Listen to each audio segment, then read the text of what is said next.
What's going on, everybody? Welcome to the Average Joe Lawn Care Show, the first show of 2021. I hope you guys had a fantastic Christmas and New Year's. It was good to take a couple weeks off from everything, or at least from the show. I was still putting some videos out, but anyway, hope you guys just enjoyed your time with family and friends, hopefully. But yeah, we're back at it, just hanging out. Maybe this is a good way for everyone to relax at the end of the first week that maybe people went back to work. I don't know. But tonight I have the one and only John Perry from Lawncology. If you guys don't know him, if there's no way you're at my channel and don't know John. So anyway, that whole one and only thing, I don't know if it's really working anymore. Just in my own family tree, there's like 30 John Perrys. I don't even know if that counts now. I'm like, they just gave up giving names to the Perry children. And name that one John too. Well, John, how are you doing? I'm doing great, man. I'm very happy to be in 2021 right now. I feel like I have a lot of blessings for 2020. I also have a lot of shoo away type blessings towards 2020. Sure. But it was a fantastic year, professionally, I guess, and personally as well. I'm really looking forward to what this year is going to surprise us with. Yeah. That's the best way I can put it. I'm ready for surprises. Yeah. Well, if there's anything that 2020 taught us, it's surprises and patience. You know what the best part? This is the best part. I sat on a few committees coming into 2020, and everybody had the same thing, a clear vision of the future. That was what every organization and group said as they projected 2020. Yeah, nobody saw that coming. Mm-hmm. Yeah, yeah. Well, no.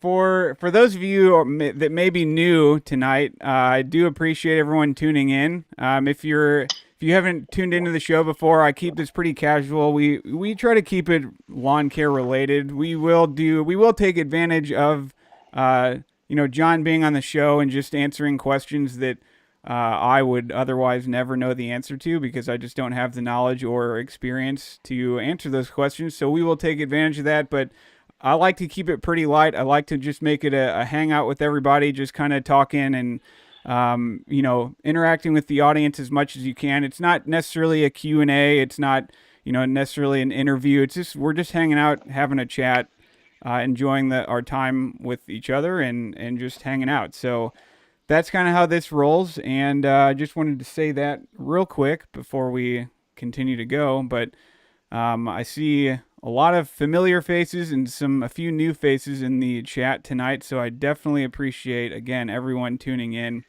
and all of that fun stuff. So yeah, John, I know you got, some people probably know this or not, but you got everything tearing down in your backyard and. Oh man. Oh, it is just a nightmare back there. It is a waking nightmare every day.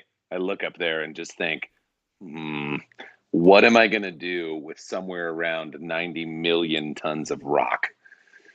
We hammered that thing and pulled so many boulders out that by the time this thing is done, anybody who has followed along and seen that little tiny back lawn for so many years is going to blow their mind. It's finally utilizing all the space I had back there. That back hill was just wild, and it was very cool, but it was full of cactus and sagebrush and different things that kind of tried to kill you every time you walked up there. And now it's been, kind of stripped and cleaned, and topsoil has been set aside, and it's going to be just a totally different shape and a lot more turf going on up there. So that's exciting. Yeah, I'm interested to see how the whole layout is going to be, because just judging by what I've seen in some of your videos of where the new structure is, I just can't like picture where the lawn's actually going to be and all those types of Yeah. things. So it'll be interesting to see those types of things kind of come together and all that. I can't wait. I am like right now, it's not snowing and I'm like kind of just anxious for spring, and it's not that far away, but it feels like forever. And all I want to do is get up in there, get the excavation going further on somewhere where we have to move boulders and crush stuff and stack rock and bring in dump truck loads. And I mean, I'm assuming by the time it's all said and done, I'm going to need somewhere around 20 dump truck loads of fill and 30 dump truck loads of soil to bring in order to get this up to where it's not just solid rock Wow. underneath what I'm building up. It's a huge project. That's crazy. And it's probably at that point where in a project where it's like you have the vision still and it's starting to kind of formulate and you're starting to see the vision come together, but it still looks awful compared to what it was prior to, obviously. And I kind of hate that part of the project because it seems like you're sitting in that part of the project before it ever actually starts looking better and better and better. Yeah, it's true. I really like how you just sort of yanked at my emotions there and reminded me about how miserable it is. That was really nice of you. I appreciate that a lot. No, but you're right. The thing is, um, to kind of put it in, I did a little live thing earlier today, and I was sitting up there, and I kind of pointed out a couple things that were really exciting to people, like the dumpster. The dumpster was very exciting for a lot of people, uh, and the reason I actually pointed it out was because where this thing is sitting, and kind of what we've had to do is I've already lost about five, maybe 700 square feet of where the lawn was previously, and it's going to remain lost. It's never coming back. That's an area where there will be like parking and gravel and stuff like that. So that little area really shrunk back. But by the time it's all said and done, the whole thing should be somewhere between 5 or 6,000 square feet, and really kind of segment it off into a very cool different levels and areas to test things and sort of challenge my own turf knowledge, I Sure. suppose. Well, I'm going to jump into the chat really quick. Oh boy, Lazy here we Lawns go. asked if that was an old fashioned. Yes, Derek, you know it. By the way, Derek, thanks for tuning in. I don't think I've seen you on the show since it started, so I appreciate you stopping by. Lawn Creeps asked, first question for John: Marky. Lawncology versus Lawn Creeps disc golf tournament. Who wins? Me, 100%, hands down. You're screwed. Skateboarding contest. I wouldn't even bother showing up for that. Um, that would be like I'd be on a longboard. Well, that's not true. I'd be laying on the pavement as my longboard kind of shot past and went towards you. That would probably be how that contest would go. But no, you're done, bro. Sorry. Do you play a lot of disc golf? Not anymore. I did. I actually did. I used to play in tournaments all the time. That was something that I really did enjoy. But I played golf, and the disc golf actually more came around during the recession more than anything else. It was like it didn't cost anything to get Sure. into it, and so there was kind of a lot more time to do that kind of Did thing. you whittle your own Uh, discs? yeah, no, it's not a thing at all. But no, I did play a ton. I did play a ton, and I do really enjoy it. I think it's actually pretty fun. It's very challenging. Very challenging. Yeah, my oldest brother plays a lot, and I near at our new house there's disc golf courses. There's one that's like probably a mile or two from my house, and it's a really good course. It has really good ratings from people that are actually good at disc golf. And I played 9 holes there. I had my son walk with me. He's my caddy. Um, Yeah, but I'd like to go out there and play a full round because I kind of like it. It is. I find it yeah. relaxing. With a beat fit right in. I mean, you'd be just perfect out there. We'll get you some tie dye, and you'll be ready to rock and roll. We'll jump into some quick lawn questions from some of the people in the chat. Tony Bowman asks, "What's the earliest date to start putting down fert?" Well, it really depends on where you are. 100% that depends on where you are. People are still fertilizing across California. If you're anywhere near the coast, Florida is fertilizing. Arizona is actually still, like, all the people that planted sowed ryegrass over there, Bermuda. They would be fertilizing right now. Here, where I am, in my backyard, I will be lucky to fertilize the first time between April 15th and May 1st. Would be a long, but possible. In Reno, in that area, which gets a pretty good winter, we started around between March 1st and March 15th on most years. I'm a big fan of just getting out there and nailing grass early. As soon as it looks like there's not going to be any more snow or whatever, throw down the end and let it kind of sit there and work its way in, slowly water in. So that way there's just energy. Bang. Second it warms up, that stuff just goes. I wanted to give a quick shout out to Dad Who Mows Best and Lazy Lawns for the super chat. Thank you guys for that. That means a lot to me. I appreciate that support. Choppers, what were you gonna? I was gonna say something, Derek. I have to say, man, you have been you look like you're getting healthier and healthier and healthier. And shout out to Personal Health on that one. That's right. I mean, it's pretty impressive. More and more like Ashton Kutcher every day. He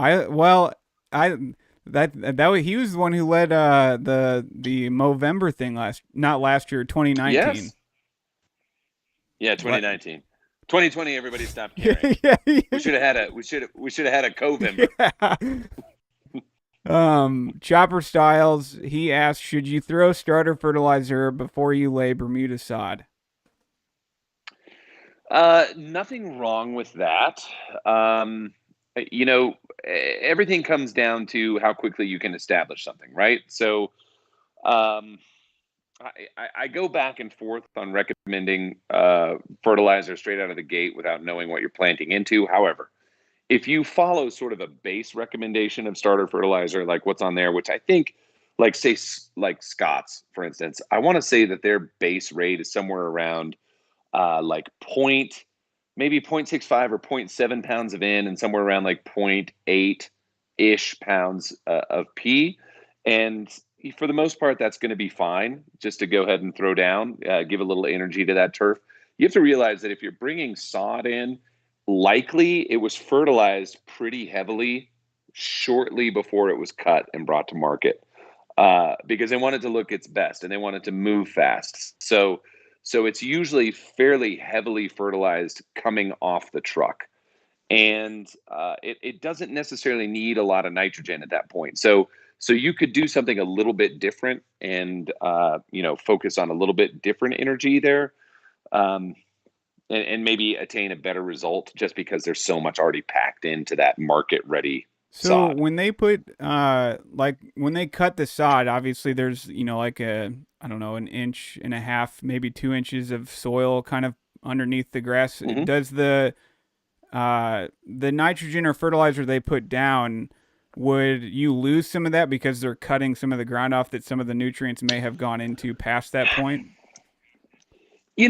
As far as nitrogen goes, probably not. A good majority of that. So there's kind of a split that happens where depending on when they fed or how they fed, you might have a certain amount lost to the atmosphere. You're going to have a certain amount that goes to feed soil life, and then you have a certain amount that goes to the plant. But nitrogen typically doesn't have the ability deep. It's being picked up all over the place by the roots. And yes, you do get a cut off of the roots, but not a ton stays behind. So I believe he said it was Bermuda. Yes. Sod. Yes. When they harvest that, so the rows kind of look like this, right? And they cut through and they comb it out. So they cut the middle like that, mm-hmm. and they leave strips down so that it grows back together, and then they cut the next strips out. So Bermuda is always in this kind of constant flux. So the roots are just sort of always kind of in the soil. It doesn't really lose a whole lot. Sure. Well, Dad Who Mows Best, he said every time he laid sod, he was told not to fertilize for at least 30 days and he has warm season grass. I believe he's down in Austin, Texas. It's funny because in Florida, that's a fairly common thing as well. They say, well, they tell us not to do anything, and we never did that. Laying turf here, landscaping all those years ago. It was like, why wouldn't you want to get it established quickly, right? So you don't want to feed it in because you don't want to force the top growth. That's kind of the big deal. Suddenly push the top growth and there's no structure underneath, you're not really going to win there. Sure. So years ago we found that pre-treating the soil and giving encouragement so that it would tack and just really get into the ground faster was the answer. And then like any normal turf, 30 days, 45 days after, you just started on a program and you're off to the races. That makes sense. Let's see. Oh, the neighbor Dominator, he said, what about dormant seeding in between snow melts? Ooh, good question. So let's think about this from a natural standpoint, right? Grasses, plants in general, have to reproduce. They move to seed head. The seed head falls. Typically, winter happens at that point, and nothing really moves again until springtime. And that seed can sit and hang out and not do anything until conditions are right. I believe personally, and this is I'm going to say this is opinion, and I don't really care if anybody hates on it or not. I believe you can seed anytime. I don't see any reason why you can't seed anytime, but you have to be in control of sort of the temperature and the management of that. So if you were to go out in midsummer and do it, well, you might not have as much luck. You'd have to be watering and cooling the temperature of that soil and where the seed hits all the time in order to have germination take place. But you can still do it. It just takes a lot more time and energy. So I believe it's possible. I don't know what your total, germination percentage is going to be, but a seed knows when to grow more than we can tell it to. Sure. Well, Mark jumped in from Lawn Creeps. He said dormant seed. Oh, here he said dormant seeding rules only if the weather is absolutely perfect. Cold, no thaws, average spring, not super wet with lots of temp fluctuations. Otherwise, perfect natural stratification. That sounds like something Mark would say. Well, I wanted to kind of jump in and ask you, because you were one of the, like, when I first started getting involved with all the YouTubers and stuff, and started making my own content and really getting into my own lawn for, whatever it is, but you were one of the first persons I found. And, what made you start getting into or creating YouTube content? Obviously, you were already the founder and whatnot of Greene County at that point. I'm assuming, maybe not. No, yeah. Yeah. How long have you been? How long have you been with, or how long have you done that, or been with Greene County and created that company? Well, this is a great opportunity. Here we go. We'll tell a little bit of story. So, prior to Greene County being a thing, and I'll get to that point here in a second. So biogreen was my first business, and it was a spray company. And I actually have some old things here that I pulled out of the closet just because I wanted to show them. So this is one of the old hats, and you can see it's stained with sweat and disgusting. I still have it. There's one. And then I had these really cool shirts at one point that I tried to make that looked like kind of the Mystery Machine. I wanted to look kind of Scooby-Doo-ish. Biogreen thing from way back in the day. But I was a spray in the field and kind of had a bigger vision for it. So Biogreen was a license company. That's kind of how I started it out. So people could license the brand, and then I was making the product and selling the product, and I had all these locations around the country. Well, there were a lot of exclusives that went along with that. And so certain counties or areas or states or zip codes or whatever you couldn't have more than, say, one customer in that zone. And we started getting all these requests from larger companies that we couldn't necessarily service because they didn't want to license. That's not what they wanted. They wanted the product because they had a competitor or whatever. They saw how it worked. And so we started sort of a private label company that was called Greene County Fertilizer Company. I didn't know that it was going to take off like it did. I had no idea. I didn't think that it was going to be a thing. And I had trademarked the N-EXT thing years earlier. And I just one day I was talking to my plant manager and I was like, you know what we're going to do? We're just going to start a line called the Next Line. That's what it's going to be. And we're going to go ahead and break apart our product that we have as a combo. And we're going to sell the individual components. And let's just do it, because people are asking for that. And then it just kind of went like, so I never wanted to do video. I never wanted to be a content creator. I never wanted to be on YouTube. I had no desire to do it. It was nothing that ever appealed to me as a person. I loved public speaking. I loved teaching. I loved doing CEUs. I loved, going to these trade shows and doing that kind of stuff. But I didn't want to do just to be talking to a camera. It didn't feel natural, right? I love human interaction. Sure. And Alan Hain came and sat in on a presentation I did at a Real Green conference, which actually, funny enough, just ended. So that was 3 years ago. 3 years ago, he showed up. He sat and listened. I had no idea who he was. There's a picture of me and him and some other random guy who was like, "Holy cow, it's John Perry and the Lawn Care Nut. Can we get a picture?" And I'm like, "I don't know who this guy is." Sure. And I'm standing there with like this real, it's kind of like this kind of thing. And so he went back home and he did a little video, like I sat on this stuff and, I listened to this and it was pretty cool and everything. And then all of a sudden we started getting bombarded with calls. So, I reached out to him. We started kind of figuring out, could this be whatever? Is this something that people might like? Sure it is. But I needed to create videos to talk about that stuff and to talk about why and how it worked in order to support Alan and Pete and move that whole side forward. And then I started to really like it. I thought it was fun, but I look back on my old videos and I'm like, this stupid clown, you don't even know what you're doing. You can't even hold a camera.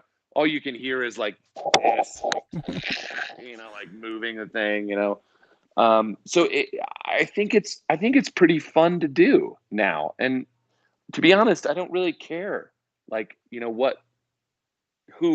who feels like it's good or not, because I enjoy the creative part of it. Sure. Now, did you know Alan when you wanted to start the whole Next Line, or was that pre-Alan? That was pre, because professionally we were already selling. Okay. I've been doing this since 2003. Okay. So, it's not new.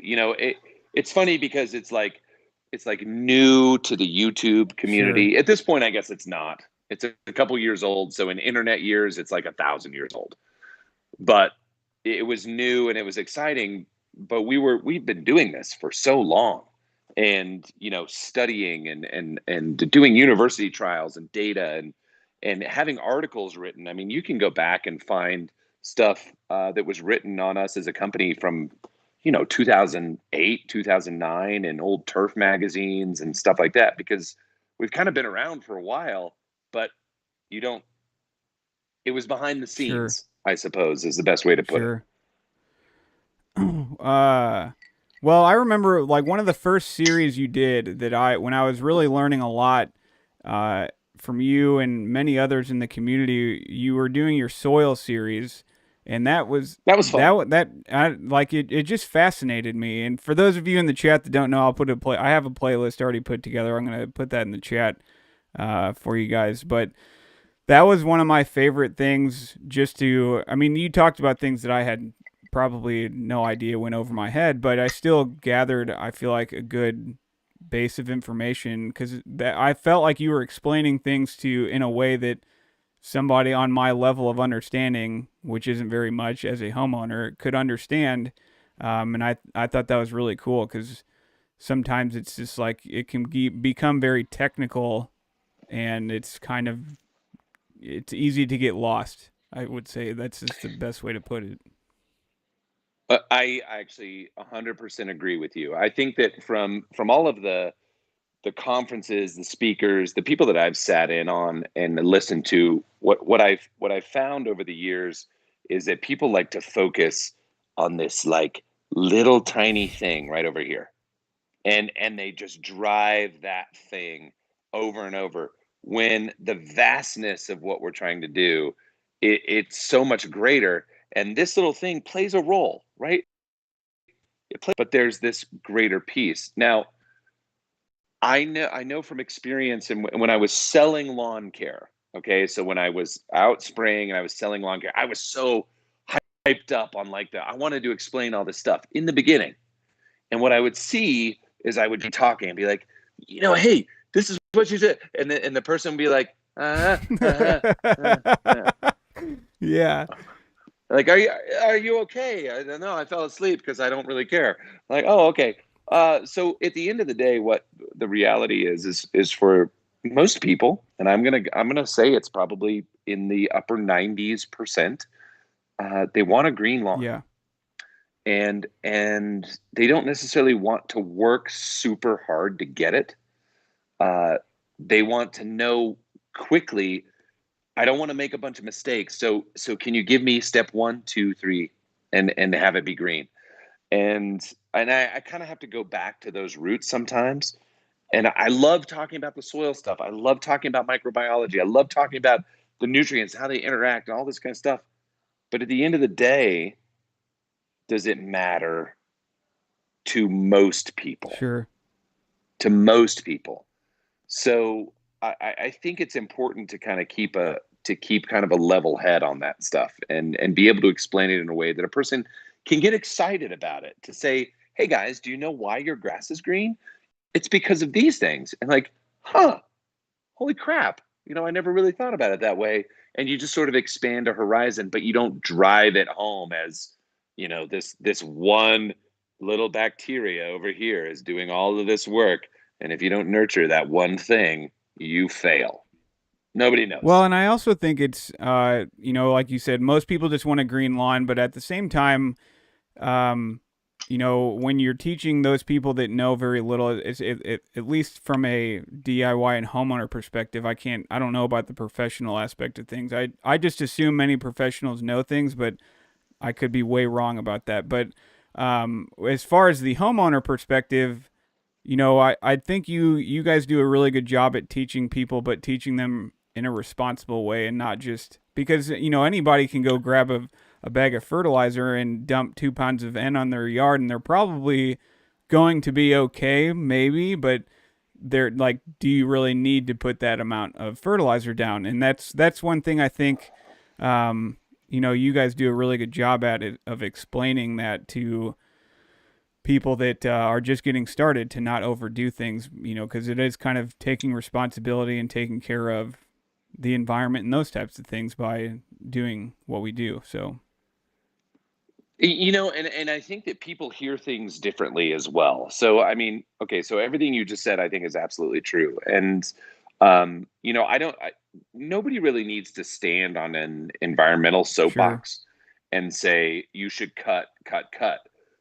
What would be better, I think, I just think, is if I said, hey, what if you could have a beautiful lawn, but you only needed to like spend half the money? Sure. Like, people would get excited about that, rather than me saying, what if you could, what the cost on is a dead manatee? Nobody really wants to hear that. They don't want to hear that. They don't want to hear that. That's not a thing. So, you can communicate to people on a different standpoint, because there's like, people who really believe that fertilizer is the devil. And there's people who just, use it because that's what their grass needs, and they've been taught a certain way. And I love that more and more the universities are kind of changing their pattern on how they recommend things, and it's becoming way more. I'm not going to say conservative. I'm going to say responsible. I think because they're seeing that for the most part, there's a lot of people, homeowners. I'm saying homeowners. For so long, the whole university data is based on professional turf, and I'm talking golf, right? And I'm talking high traffic turf. I'm talking sports fields and things that are high viewed, high traffic that are going to require a lot more uh, pushes in order to be in the health of what people see. But on a home lawn, we don't have the traffic, right? We don't have people who don't know how to swing a wedge out there in the front lawn, just chunking the grass up every day. It doesn't require the same amount of push that you would need to do to maintain this healthy green space. Sure. And so I see a lot of soil tests from like Clemson, for instance, and they're very like, hey, you only need between 2 and 2.5 pounds of nitrogen. Don't push it. It's a lawn. It's a lawn. It's not a green. It's not a fairway. You have a lot, and it's going to look beautiful. You don't have to shove things down its throat like you would if it was getting driven on every single day, and it was like exposed like a golf course is. I mean, you just have to think about the exposure is totally different than what's on a lawn. There's a lot of differences there, and I think that people are kind of starting to get that now, that they don't need to crazily overdo it. They have their own space. You tend to your soil. You have beautiful grass. You feed it what it needs. You don't need to overdo it. And that way you have a lower maintenance lawn that looks beautiful. That makes sense. That's what because I live across the street from a greenskeeper. He's I forget the superintendent at a golf course. Mm-hmm. And, there's a lot of things he talks about, and I'm like, about, just high traffic and the fairways in certain areas. I'm like, man, I don't even think Mm-hmm. about that. Like, there's so many. That's why I hope to maybe go on a little, a day in the life kind of video with him someday, and just talk to him, because I'm sure there's a lot of things that many DIYers probably wouldn't care about because they're not nerdy about it like I am, but it would just be something that would take it to another level of just all the things they have to think about and consider when they're managing a golf course, and trying to make, not just managing, but trying to make it look really good, because you can manage a golf course and still make it look terrible. So It's true. It's very true. And we've had a fairly decent presence in the golf industry for a while. Working on, like, we do a lot with spoon feeding greens and tee boxes and things like that. And weekly applications are very regular. That's a normal thing. And it was really fun to get to learn about a lot of that, the golf side, in the, would you call it the late 2000s? I don't know, because it's not like 2090 yet, but like the early late 2007, 6 to 9. Is that the late 2000s? I don't know what that is. But like during that time, I got to spend a lot of time with superintendents and learning things, and seeing how things worked out there, and really getting an idea of what the best methods were in order for them to see the results that they did. A lot of very cool things came out of that. that's pretty cool. Jumping back into the chat, Emilio, he said, new lawn owner here in Buffalo, New York. During moving day, the movers destroyed the front lawn with their trucks. So any ideas? Thanks for the great work. Okay, that is such an open question. Emilio, specifics are very important. I don't know what kind of turf you have, number one. For the most part, I don't get too concerned with it. One of the biggest damages that can ever happen to just turf and soil in general is if it was sort of, if the soil was saturated and heavy equipment was driving across it. You can really crush pore space, push a lot of water out, and create a significant amount of compaction. And compaction is the enemy of healthy turf. So, in that case, you may have to do some things in order to get that loosened back up. But I mean, if you've got St. Augustine or Bermuda or something like that that's going to crawl back in, you need to kind of encourage that. Just break up that soil a little bit, allow it to come back in. If it's fescue, might as well go buy some seed. It's going to be the fastest thing. Bluegrass will spread in quickly, but you can seed into a lot of those things. And don't freak out, man. It's just grass. It's just grass. It grows back. It does it if, oh, this is going to sound terrible. If I died tonight, right? If I died tonight, my grass that was up on the back hill is going to be green in the spring. And it's going to fill in, whether I'm here or not. It knows what to do, right? It may not be able to be mowed at a 1/4 inch or a 1/2 inch, but it's going to grow back and it's going to be just fine whether I'm here or not. So don't freak out about it. There's only certain things that you can control. I think, because I'm not going to lie, there's plenty of times where I have worried or overthought things or whatever it may be. I think it's maybe the being young and new into something and not wanting to mess up. Sure. I think that's really what it is. And then after you get past that point and you're more experienced, if you still have it, I think it's more about the pride and time you put into something and you don't want somebody to ruin it. At that point, then it's like, okay. I agree. Yeah. I do agree. We become emotionally attached to Yes. things, very much so. And I would take it upon myself as a challenge, right? Like if something happened, I'd be like, what do I know now that I've done all this work and I put all this time in, that would make this jump back? How quickly can I make this happen? Personal challenge, right? I want this grass to be thick and full by this date. So here's what I'm going to do. I think that's kind of a better approach. Like don't freak out about it. Congratulations, you moved into a new place or you got a new couch. That's pretty exciting. The grass is going to grow back.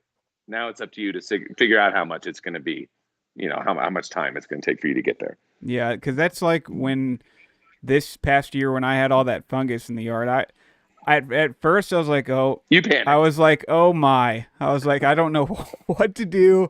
And then after a while, I was like, all right, I can't really do anything about it other than just try to learn from people that are smarter than me and look at things and read things and go from there. And then, once I followed the advice of wiser people, it helped out. And I learned quite a bit along the way, especially because I had never dealt with anything like pH related and trying to help soil pH.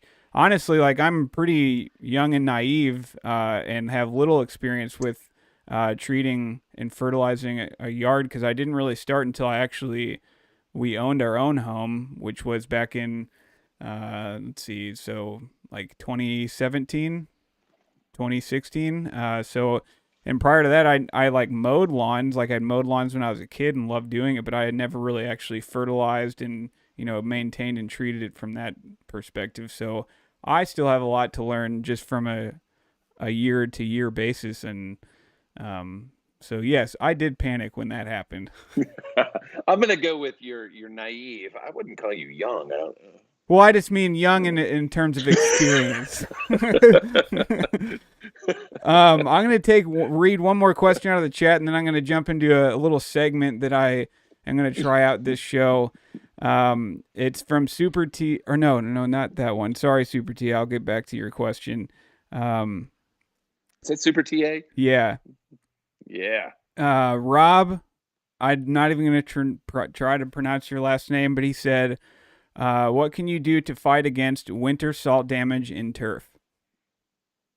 Oh, that is a great question. Okay, so salt is a major issue, especially around here. I mean, if you are in any place where where you salt driveways, salt roads, things like that, it is a major issue. Now, there is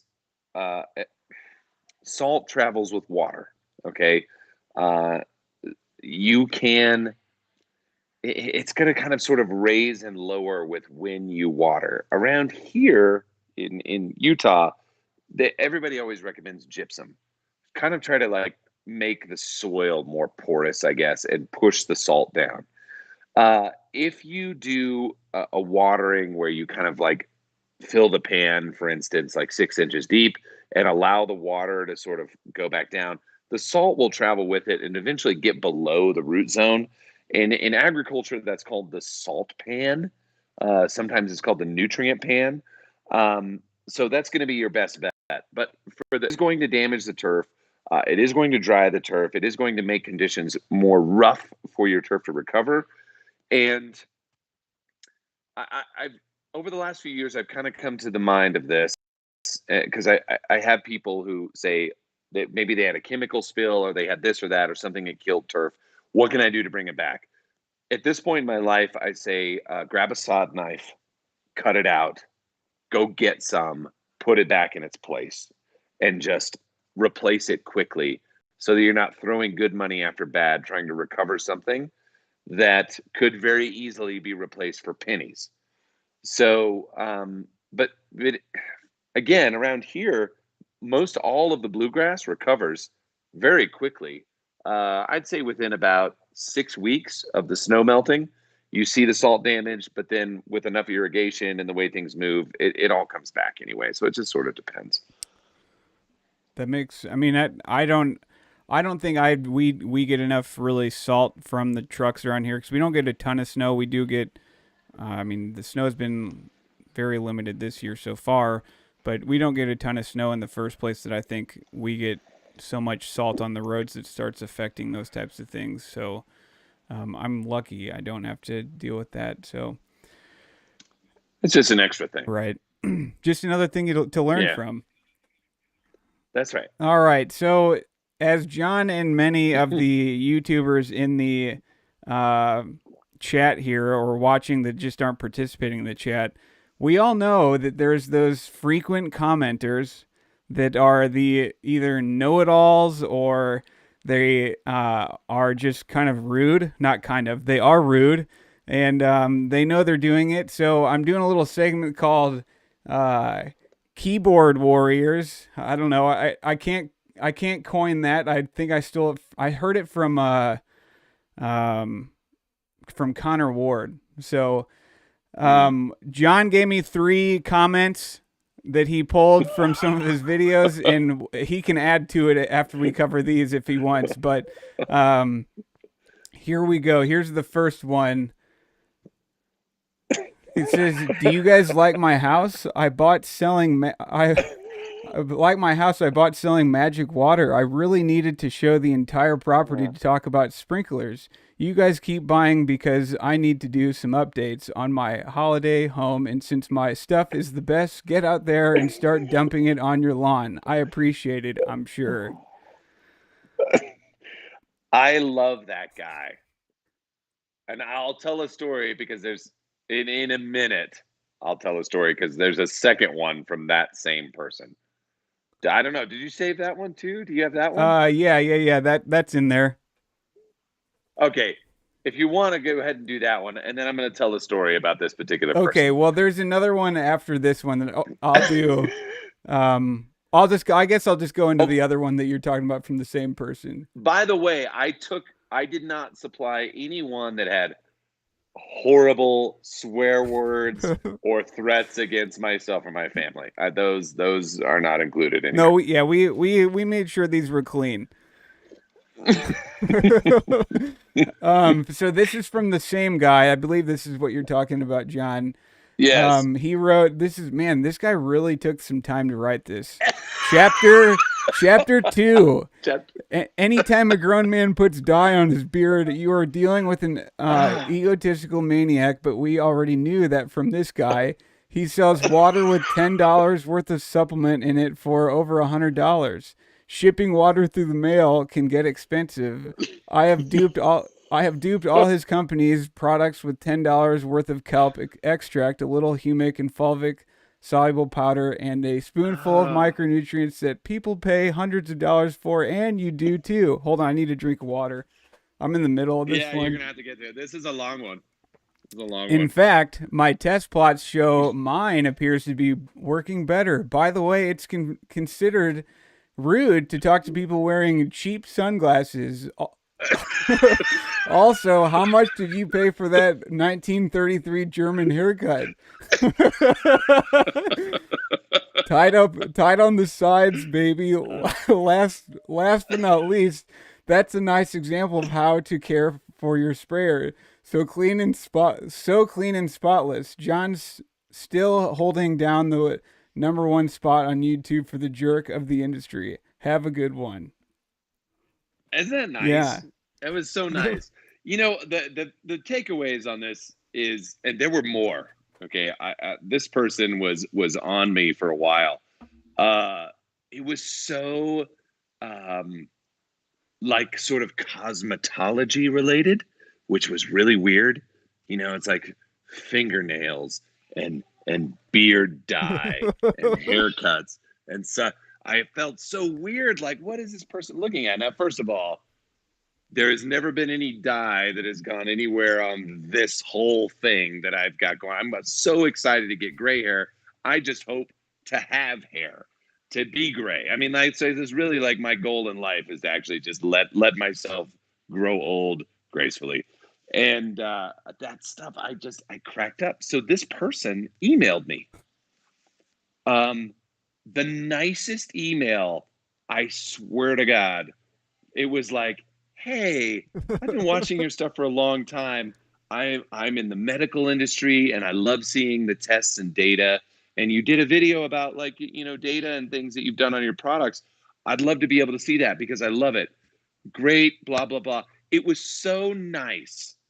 And it came literally 24 hours after one of these types of comments. That's ridiculous. And I'm like, I didn't know how to handle it.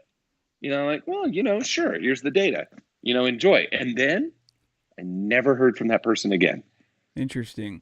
Never, not one thing. So, but it was consistent. Every video I put out, it was something about the way I looked. And it would be weird, like, hey, check out his watch. It says 3:15. We all know it's 6:15. You know, like, what is going on? I feel weird. I've never had commenters like this. Like, I've had a few random people, and it's never been like on new videos. It'll be a video that's been out for like 6 months, and somebody will come in and troll, and I'm like, okay. Yeah, they tend to come in late. This one was like, Yeah. bang. It was within minutes. Like, how did you see so much detail? That's crazy. You're amazing. Like, I should hire you to edit. So this next one isn't quite as quite as long and winded. It's pretty short, actually. Short, very easy. Boring, ugly idiot. Yeah, That's it.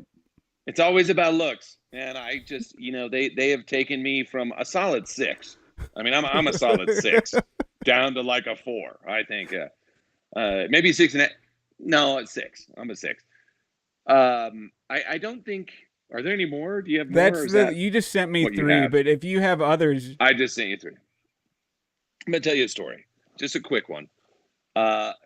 You know, I have a lot of videos about Humic because we're a Humic manufacturer. It's not like the only thing we do, but people tend to think that that's the only thing we do. It's just a piece.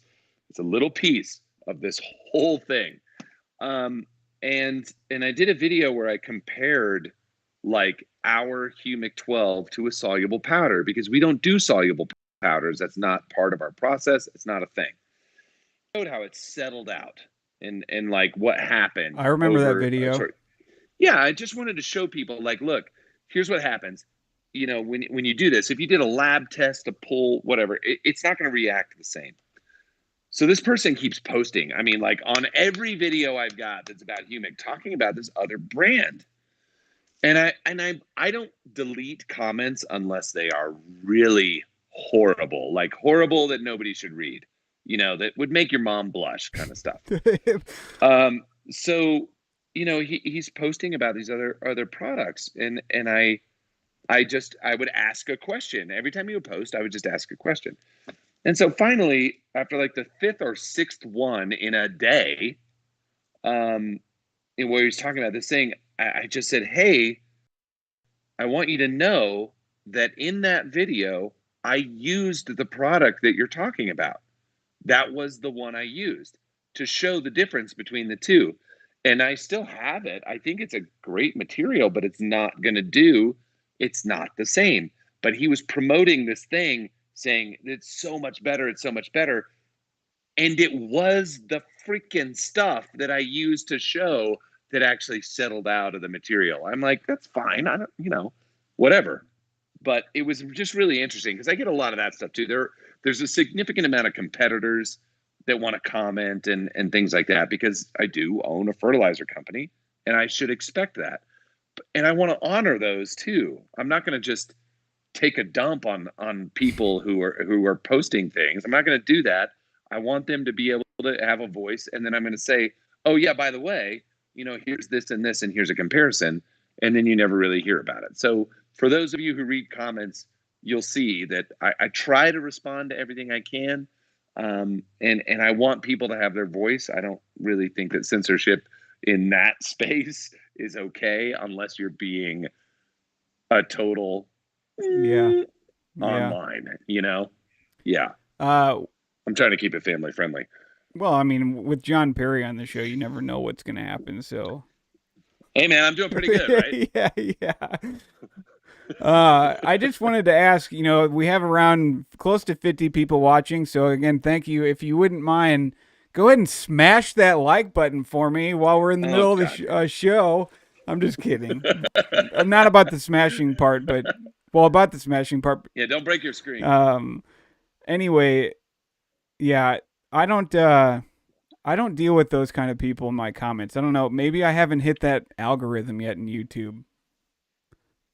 Maybe not, but let's just say this for all those of you who are watching. Ben is a hell of a guy. I will say from being able to meet a lot of people, a lot of guys on YouTube, and get to know them on a more personal level and get to hang out with them, shake hands. Maybe there was a hug involved, right? You don't know. I like to get to know these guys, and Ben comes out there from just this straight level of he wants to learn, he wants to excel, and he wants to share his experience. And I believe that you do that extremely well, and your personality that comes across on camera is you. And I think it's really wonderful, and it's just sort of a props to you on how you are, who you are, and how you do things. Well, I mean, I appreciate that. There is a sense of humor that I have, but I don't feel like I'm good at bringing it out when I'm by myself. Like you're not good at bringing it out in person. Well, if I have somebody that's like, I'm talking about if I have like somebody with me, like when I'm with my buddies, or like kind of how you and I are going back and forth, just joking and saying dumb things. If I had somebody like that in my videos, it'd be completely different. But like one person I think that's kind of good at it is Justin, the Lawn Whisperer, because he'll just like, it's almost like he's when he does a video, it's like the camera is a person. Like that's what it is to him. So he'll make a joke, like they're immediately going to laugh, and he's going to hear that, even though it's just an awkward silence after he says it. Absolutely. He watched too many episodes of The Office. Yes. Justin, I love you. Too many episodes of The Office, and I think spent way too much time alone. I kind of think that's what it is, because he's really honed that skill of being able to do like the awkward silence and that's what she said. He's very good at it. I think there's several videos where I left a comment saying, "How do we know that's what she said? And who is she?" Yeah. Provocative. On a more serious note, I wanted to go back up to some of these questions. Serious, yes. Because I wanted to take advantage of having you on the show with your knowledge and all that jazz. Mario asked, how important is it to know our CEC number from a soil test? I've used my soil, and it does not have that. He didn't put that, but I know it doesn't have CEC on it. Sure. Okay, so the biggest thing about that is this. If you know your CEC, you know the best way to feed. And I know that I've seen in the past people who have been like, I go on the schedule and the lawn just dumps color, and it spikes and it dumps and it spikes. And that's because they're feeding it wrong. They're overfeeding it, and then it's starving, overfeeding and starving. And so I think from that aspect, it's really important. Um, and this is going back to my conversation earlier about saying we really care about the green, right? Not necessarily everything that's happening in the soil. But if you have a super low CEC, it's better to take more of a spoon feeding approach. If you have a super high CEC, you can load it up and then wait 8 or 10 weeks before you have to do anything again. You kind of have a little bit more of a lax way of feeding. So that is, if you're struggling to keep or maintain color, this is when it's really important to understand what your CEC, your soil particle size, all of that kind of stuff. Just so you can be feeding correctly as far as your spacing. When you were mentioning, like, you see when people say they see the color fall off and everything, is that when somebody generally has a lower CEC or a higher CEC? Typically. Okay. Lower, typically. Or, I mean, it could be higher as well if they're not giving enough on the front edge. So, you have to look at it like there's only a certain amount of contact points for nutrients that are charged to connect and exchange and make it into the soil solution. And when you have really like sandy soils, for instance, you're better off doing a slower, more often feeding in order to maintain green grass, because it'll just dump. It can only take up a certain amount. So I use this sort of general rule of thumb that if you know your CEC number, okay, so if you see that number, and let's say it's a 7, okay, you have a 7 CEC, that doesn't have a lot of exchange sites. Don't feed more than 2 times that many pounds of nitrogen per acre in any one feeding. That's the general rule. Okay, so if you have a higher CEC, it can take a lot. A 20, like my soil up here is between 25 and 28, kind of in that range. That means that I could put down a pound and a quarter of nitrogen and let it sit for a long time. But the reality is, I don't give mine more than a pound and a quarter in an entire season. I never give it more than that. I keep it really super low, lower maintenance. That's just kind of what I'm going for. So that's the more important reason for the general homeowner, is how you're going to feed, not how much you're going to feed. Sure. Well, I wanted to, Emilio, the guy that talked about the movers ripping up his lawn, he left one more comment. He said they left tire lines. He didn't leave. He just said tire lines, like 4 of them, and his lawn's like 1,300 square feet. So I'm assuming he's just talking about the tire lines ripped up the lawn. I would imagine just going in those areas and just using like a hand aerator or not a manual aerator, not a hand aerator, or like a cultivator, maybe breaking up the soil to help any compaction. Sure. That's what I would imagine to do, because I know sometimes those, like over time, just with watering and so on, depending on how bad the rut actually is, it can kind of level itself out to a degree. Not, it's not like going to come back to what it normally was without maybe adding a little bit more soil to the area. But I know it's not. I know it's general. You can correct me if I'm wrong, but I know it's not a good idea to not address the compaction without and then putting soil on top of that. So before putting soil on top of that compacted area, you'd want to help break it up. You want to break it up. I mean, while you have the opportunity, you should always take advantage of it. Subsoil compaction is a thing. If it was super compacted and you put an inch of topsoil over the top of it, your grass will never, well, I shouldn't say never. It will have a harder time establishing, because it has to work around this plate that's been put under the surface. And so you'll struggle more if you don't take the time to break that up. Jimmy was late to the show. He said, "Did I miss anything good?" And then Grace Ortiz said, "Yes, John." He said, "Yes, John said he was going to make you CEO of the company." Yeah, that's true, Jimmy. Sorry, buddy. You missed it. The lotto only strikes once. Oh, man. Oh, Grace. Grace, good to hear from you. Thank you for joining. Ghost Pepper asked, which of your products do you recommend for first application in Northeast Ohio in early spring? Can I take a whack at this?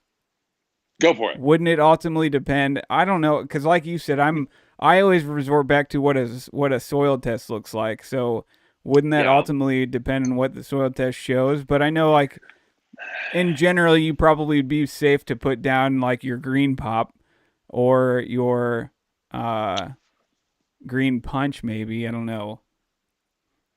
Or what about 901? Yeah. The 901 would that be? I don't know that I would do that. Okay, so Don't listen to me, early, guys. it's okay. You're good.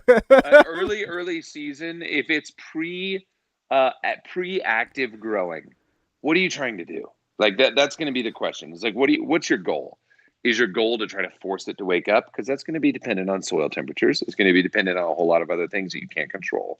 So is it the time to just go ahead and put some stuff into the soil that are going to make your first fertilizer more effective when the time comes? So those are the questions I would ask.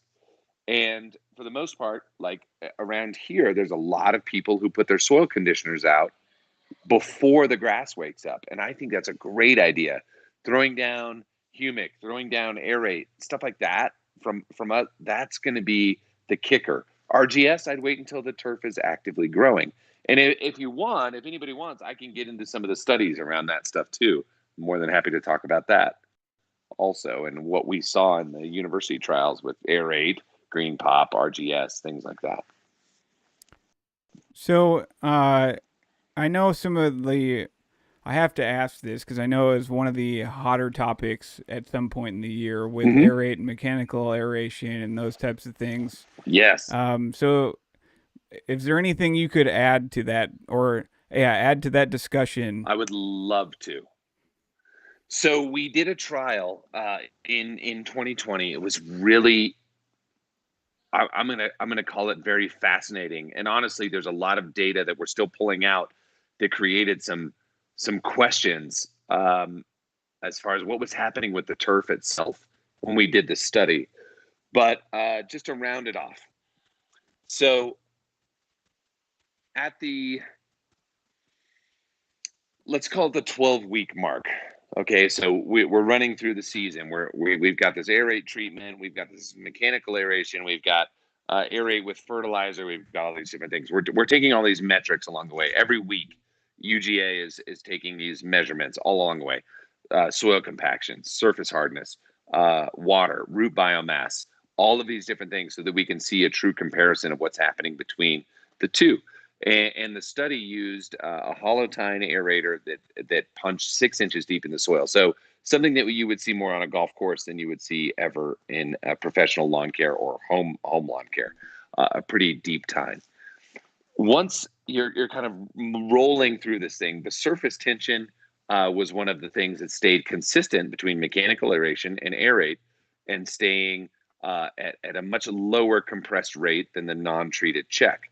As you moved through the entire year, the root mass between the two in the, again, soil removed 6-inch cores or aerate, the root mass increases were identical. The water infiltration rates were identical. There were all of these things where we actually saw a total matchup between mechanical and the aerate product through the course of the study. And when you think about it, it's really interesting because there's two things that happen there with an aerator that goes 6 inches deep in the soil. We're pulling a plug, right? It's coming out, that's gone. But then with the other stuff, we're applying a liquid over the top.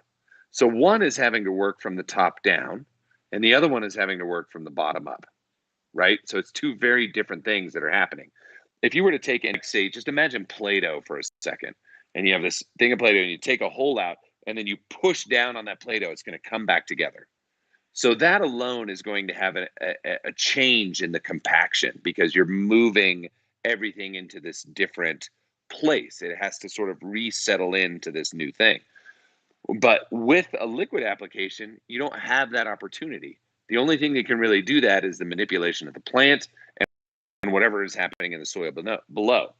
So by the time the study was done, the effective compaction rate on the aerate section was 2 inches, was where measurable compaction relief took place between here and here. You had the exact same root mass increase between mechanical and putting this material down, the same surface hardness, the same water infiltration, everything matched up. And it was 50% greater than the check on the root mass. It was around, let's see if I can do the math on this. 30%, no, 60% less time for water infiltration compared to the check area. You had all of these things that ended up ultimately matching out to what the mechanical aeration did. And it was so cool. But there were other things that we saw in there that were like, holy crap, we need to dive into this further, because I looked at this, the first 28 days of the study, the check area performed better than either mechanical or with the liquid applied or with fertilizer applied or anything else. It did fine. It was as if when you fed in or pierced the ground, the soil was like, took a break, like it needed to reset. Like, I don't want any of this, and then all of a sudden it like reset. And then it changed. Like there was a dramatic change. Like there was a stress put on the soil where the plant took advantage of it. It pulled the water. It did all of these different things. So compaction actually increased even in the mechanical aeration section after the initial application was done for the first long while. It was really cool. And so I have all of these new questions in my mind about where we're going to drive studies in the future. And I have to say it was fantastic. So, takeaway is this. If you apply aerate, you're going to relieve compaction in your lawn. You're going to increase rooting mass, like we've always said. You are going to see increased water infiltration, and it's going to only increase with the applications over time. If you need to mechanically aerate, which I still don't say is a bad practice, the need for that is going to drop significantly. And I mean significantly. So there you go. Pretty cool stuff. I mean, I'm like, there's a lot of really cool things in there that are pretty exciting. Do you have plans to make videos on those? Oh, yeah, but I'm waiting until turf season because nobody watches lawn videos right now. Sure. Sorry. That's why we're doing this, because no one's watching. Just to let everybody know, before the show even started, John's like, how many people show up to this? Like 10? And I was like, wow. What's that? No, what happened? Would you just throw that screen on there? Can you still hear me? Oh, I got you. Yeah, I just have a weird screen. All right. I don't know why my... Oh, you're back. Welcome back. I don't know why that happened. I have it plugged in, so... That was like the 80s. I felt like I was trying to watch that channel.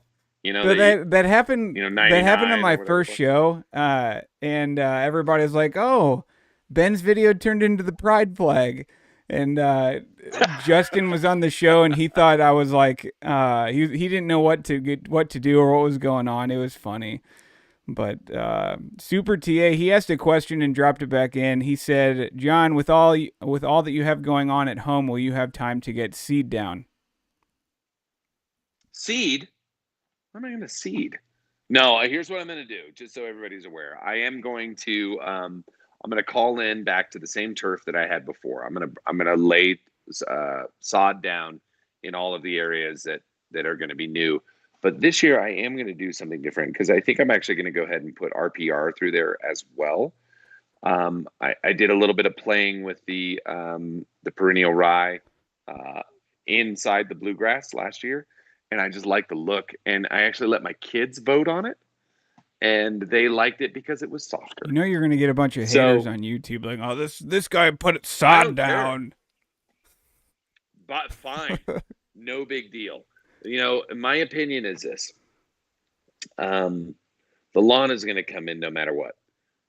If you live on a steep hill in northern Utah in the high desert, you make your own choices. I will never judge you on seeding or sodding, but I am going to do it the way that I want to frickin' do it, and there's nothing anybody can say about it. Yeah, I know all about trying to go grass on hills. Mm-hmm. That's all I've got. Actually, it's going to kind of look like one of those like Chinese step farms. Yeah. If you've ever seen those things on like national, That's kind of what the backyard's going to be like. If you Googled tiered Plateau. lawns, It's gonna be you'll like- have that picture, like a picture of what you're talking about will show up. Yeah, that's what it's Yeah. going to has to do that. In order for me to be able to properly maintain it, to properly mow it, to make sure that the water is going to work properly, I need to work with the slope of my hill, and it's pretty steep. And I don't want to just have a slope. All right, that's not true. There's going to be one slope because I have this really kick-ass slip and slide. It's going to be able to run from the top to the bottom. So it's going to come down, and the kids are going to launch off the rock wall, and I'm going to go and take them to the hospital. But that's fine. I'm looking forward to that because they haven't been in a while. That's going to be Because they haven't been in a while. One last. Hospitals are better now. What's that? Hospitals are better now, I hear. Yeah. That's what I hear. I don't know where you're getting your information. I'm going to do one last question on the liquid or the aeration turf mechanic. He said, what about doing both in the same season, liquid and mechanical? Fantastic. Actually, we ran that study as well. And here's what's really interesting is through the entire trial, which actually ended up taking, I want to say it was around 12, may have been 14 weeks. Compaction of soil is constantly fluctuating with rain events, with irrigation events, with drought, whatever else. There's this constant flux that happens. There is no static level. And the interesting thing about that is compaction relief was the greatest when you did the two combined. It was the greatest when the two were combined. But the root mass was less. That was really interesting. So it was as if you sort of triggered different plant responses one way or the other. So we may have had, I think it was around a 35% increase in root mass when the two were together, but the compaction was relieved the most. When you had the aeration alone, you had a 50% increase in root mass. Great. The aerate alone, 50% increase in root mass. If you did aerate plus RGS plus our green punch, which we run as a DIY system, 125% increase in root mass. So it was a major difference just in that one alone. But I think one of the telling signs was this. On the front side of the test, water infiltration and things like that weren't increased. It took time before you saw, and that was including on the side. So it wasn't as if one increased faster than the other. They both kind of graduated at the same rate, and then they equalized, and it was pretty cool. So, when everything was run, timed volumetrically, by the time we got to about 12 weeks out, even, it took around a minute for water to penetrate 6 inches deep in the soil on the mechanical aerated side, on the aerate side. On the check side, it took around 3.5 minutes. So it was still improving the soil as time went on. That's one of the things I would imagine the liquid would do over some mechanical aeration, is that there may be more longer term effects that are the over the mechanical side of things that, like you said, just take more time to actually start happening in the soil. And we are expanding our studies based on that. We've seen things that say, okay, what happens with timing? What happens with irrigation? What happens with this or that? We want to really see what these improvements are as they stack on top of each other over time. I mean, it opened up some incredible questions and answered a ton of other ones. So it's like, how deep do you go down the rabbit hole is the next question. Dandy Lawn and Maintenance, he said, I've done both to mine. It's okay. Still the best lawn on the block, but what I noticed is over this winter, it's still very green. I've noticed with mine this year, and it could just be because of I don't know when it was last fertilized when we first moved in before Christmas last year, but I do think it held the color a little bit longer this year than it did when we first moved in. Because I remember when we first moved in, it seemed to have a lot more brown, just dead matter on the top than it currently does. So, but that can that be attributed to just how late you got your last fertilizer application down? It could. Well, I think one of the biggest things that I've seen over time is definitely we do see longer green going into winter. We tend to hold color longer, but a lot of that it seems because the growth isn't being forced as much. So you have a little bit of like a denser, less cell elongation when you're not forcing growth, Okay. and that'll hold that sort of chlorophyll a little bit longer, and you can keep that green a little bit longer than you would normally see. I gotcha. Super TA's. I'm actually gonna make his the last question. He said, when you said RPR, are you referring to Barenbrug? Yes, I am. Okay. I lied. That wasn't the That last was an easy one to question. answer. RVA asked, what Okay. kind of wine are you drinking? Ah, damn it, Eric. Oh, you know what? I don't know. It was handed to me. It might have been roofied. No, I hope not. You have been acting a little strange tonight.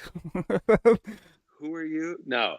That one I'm not exactly sure. I can't see it from here. It's kind of far away. Normally, if you want a really good table wine, a good table red wine, Conundrum, I'm going to recommend. It's a blend, around $22. So it's a nice bottle, but it's a blend. It is super tasty. It pairs well with red meat, and I would highly suggest that to anybody. Another one that people don't know about much is Bonanza. It's a really good one. It is something that you should really go after if you can find it. Hold on, let me ask the wine snob. What is that red wine? What is that red wine? Oh, it's True Myth. Hold on, let me get it.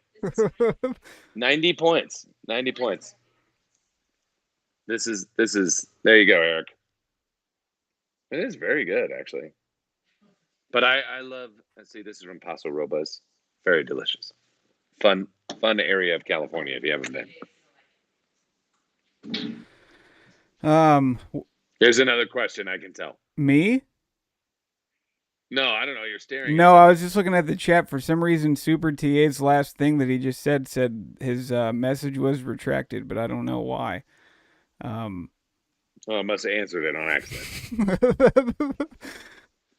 Well, we are well over an hour now, and I don't want to take up any more of your time, and I appreciate you coming on tonight. This has been a fun show. I enjoyed the little segment piece we did with the comments. It seemed like we had some good laughs in there, and I hope the people watching were able to laugh at that as well. Keep that going. I think it's a good thing to do. Keep us humble. Yeah, exactly. For those watching, if you guys missed the earlier part of the show, I do take all of this and put it into podcast form. You can find the podcast in the links in the description below. All of John's stuff is down there too, but I imagine if you know who I am, you definitely know who John is. But John, do you have any things that you have coming up in the future that you want to give a little sneak preview to, or? Nope, not yet. I have some fun stuff cooking right now, and I do not want to let anybody know yet. Let's just say this. Spring is going to be on us before we know it, and it is going to be an awesome year. But it just needs to stay tuned. All right. Keeping us on the edge of our seats. Thanks a lot, John. You're welcome. My pleasure. Anything I can do for you. Well, I really do sincerely appreciate everybody tuning in tonight. Before you guys head off the show, if you wouldn't mind hitting the like button, subscribe if you like what I'm doing. Yeah, smash it, leave some comments, all that. But I hope you guys have a great weekend. I hope this was maybe a great start to your weekend, something to just unwind from maybe not too bad of a week, I hope. So, John, thanks again so much for coming on tonight, and we will see you guys next Friday. I got Robert from Turf Therapy coming on next week, so I think that's going to be a fun one. So You guys have a good weekend. Thanks for tuning in, everybody. I greatly appreciate, and we'll see you next week.